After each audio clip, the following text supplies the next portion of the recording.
Hola, ¿qué tal? Buenos días. Mire ébreszt rá minket a természet, hogy egy jóga gyakorlat itt a parkban azért sikerül néha megnyugodni, és nem azért, mert hogy az ember alapból mindenért ideges kell legyen, de valahogy mégis föl vagyunk spanolva. Menni kell, főzni kell, enni kell, csinálni kell, csöppenteni kell, itt kell lenni, ott kell lenni.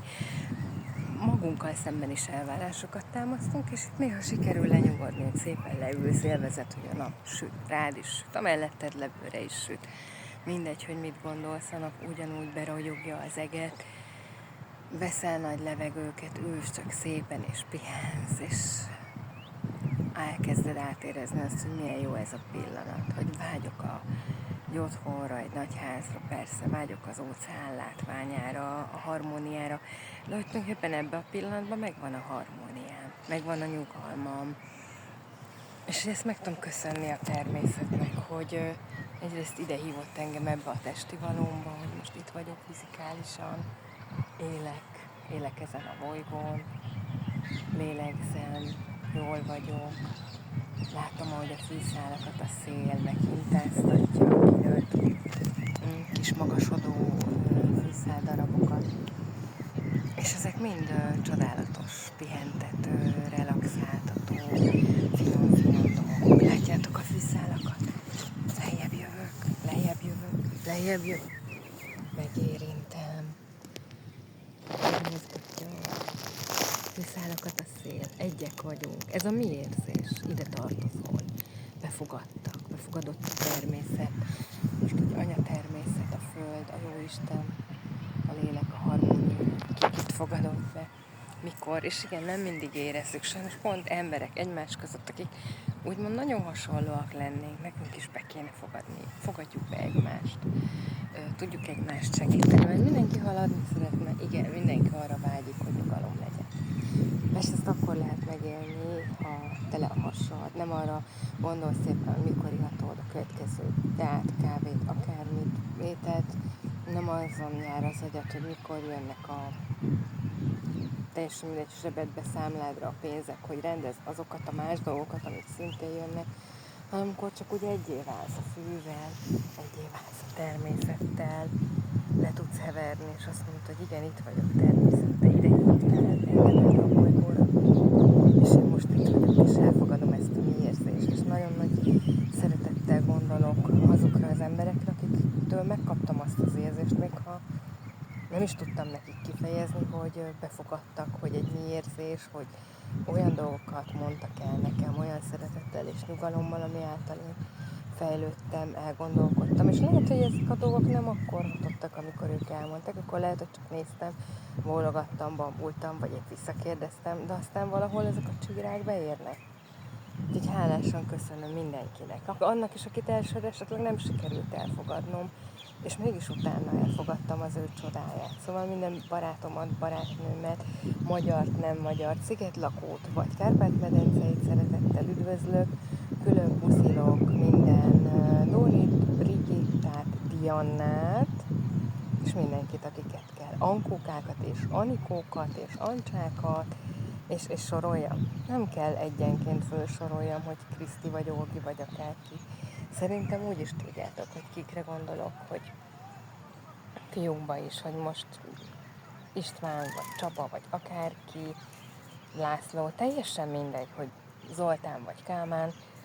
Örülök, hogyha ti is tudtatok nekem olyat adni, ami miatt mindig a szívem csücskébe lesztek. Akárhol vagytok, akármennyire elfoglalt vagytok, és nem akarok egy hülyeségről beszélni, milyen a politikai nézetetek, vagy éppen kire szavaztatok. A kurvára nagy így beleszarom. Bocsánat, ezt ennyire csúnyán akartam mondani, hogy érzékenyes legyek, hogy nem attól vagy ember, nem attól vagy szeretettel, és nem attól van az, hogy jobbá akarod tenni a környezetedet, a világodat, a barátaidat, hogy most kire szavaztál. Te valószínűleg azért szavaztál arra, kire szavaztál, mert úgy érzed, hogy azzal tudsz te most tenni. A másik meg másképp érzi. De a lényeg, hogy ugyanaz az indítatás, ugyanaz az ok, hogy jobbá akarod tenni, szeretetteljessé akarod tenni. Fontos hogy neked is, hogy ez kiválóan élhető legyen. Igen, az embertársaiddal, a barátaiddal, a lakókörnyezeteddel, azzal a szeretettel és harmóniával, amire vágysz. ahogy ez a szellő simogatja a füvet, hogy most sósabb, szárazabb, nedvesebb. Hát ez változik. Igen, milyen furcsa, hogy itt ülök az állandóságban, ülök a földön, és mégis minden változik, és nem sokára felállok, abba hagyom a videót, és elmegyek. Megnézem, hogy mennyit nőttek a kiskacsák, ha megtalálom őket. Aztán megkeresem a családomat, szóval így tovább, visszazökkenek, visszagyorsulok abba a körfolyamatba, de remélem, hogy tudok a spirállal emelkedni, és tudok elfogadó és pozitív lenni, mert igen, a hétköznapok kizökkentenek ebből. És ezért csináljuk azt szándékosan, vagy ezért beszélek erről szándékosan, hogy milyen jó, hogy pozitív vagyok. Ez nem csak nektek szól, akik nézitek, bár nagyon hálásan köszönöm, hanem ez magamnak is szól, hogy tudjam a hétköznapokban, a kizökkent valóságban, a rohanásba is majd az autóból, vagy az úton, vagy az iskolába, vagy végre egy munkahelyen azt is sugározni felétek. Vagy amikor visszakérdezek, hogy miért azt iszod, vagy hol vagy, az ne rossz érzésnek vett, hanem őszinte érdeklődésnek. Vagy annak, hogy várom a te belsődből jövő magyarázatot, hogy ez a dolog téged miért győzött meg. Meséld el nekem. Lehet, hogy csak nem látok rá, amire te rálátsz most, éppen most. Szóval mindenkit szeretettel puszilok, üdvözlök, küldök egy hatalmas ölelést, igen, nektek is, áldom tenyeremmel a jövőt mindnyájunkét, és bízom benne, hogy sokkal jobb lesz, sokkal teljesebb, sokkal több mindent meg tudunk adni magunknak, családunknak, barátainknak, embertársainknak, és még inkább elfogadjuk egymást, és rájövünk, hogy az egyből, mindenből származunk, mindenkinek van mindenféle rokona, attól függetlenül most éppen milyen színű a haja, a bőre, éppen pirulok. Még ez is változik valamennyit, még ha vannak alapadottságaink, amivel nem tudunk, nem is akarunk változtatni, mert valamiért erre a földre, erre a testi valónkba ezt akartuk megélni, ezt akartuk lehozni, ezt kell megmutassuk valószínűleg a környezetünknek is. És nagyon örülök neki, ha így tudtok elfogadni minket, és közben nagyon finoman igyekszünk mindig jobbak lenni, változni, aztán néha kizökkenünk, és néha okkal zökkenünk, hogy talán egy jobb szintre kerüljünk utána újra. És ha nem is vagy most velem, attól meg ott vagynak a szívem csücskébe, és vannak, akik akkor is ott lesznek a szívem csücskébe, éppen nem hívom fel őket a héten, a hónap. Attól még gondolok rátok, álmodok veletek, és köszönöm, amikor álmomba is meglátogattok. Mindegy, hogy ide vagy Gabriella, vagy ki jön az álmom, vagy kinek ki az anyukája, vagy Vilmos, és bácsia, vagy nénie. Örülök nektek, köszönök nektek mindent, nem akarok elbúcsúzni, folytatom, csinálom, fejlődök, én magam is, hogy tudjam ezt a nyugalmat sugározni, amit úgy gondolom, hogy végre ma sikerült egy kicsit itt lenyugodjak, és annyira élvezem, hogy látszik a fűszálakon, hogy mozognak a szélben, és ők is élvezik, hogy itt vannak, és csak és élvezik a szelek, a vízpárát, a sót, és még összevetünk a föld bolygónk talajából, kinőve, és közben egyek vagyunk, és összetudunk, és összekapcsolódunk. És akármit mond, hogy mit érte valahol, neki is van egy anyja, egy apja, sok-sok őse, egy lakóhelye, valami öröksége.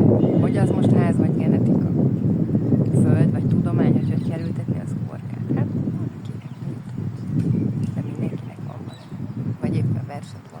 Az egyik magát mutogatja, a másik arról győz meg, hogy eljut vonulva, és lehet sok mindent csinálni. Tényleg erre szeretem. Sziasztok már!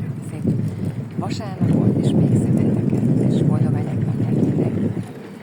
Élvezzétek, ünnepeljétek, akkor is, ha a gyermeketeket is éppen a szívetek csücskéből szeretitek, és gondoltok rá most, és reménykedtek, hogy még hamarabb testi valótóban is megölelitek. Mindenki anya, aki úgy érzi, akinek van a szíve csücskébe valaki. Barátság, igazi őszinte barátság, vagy éppen egy szülő, vagy nagyszülő, vagy keresztszülőnek az óvása is majdnem olyan, mint az anyai szeretet. Szóval boldog anyáknak mindenkit üdvözlök, sziasztok, élvezétek az életet!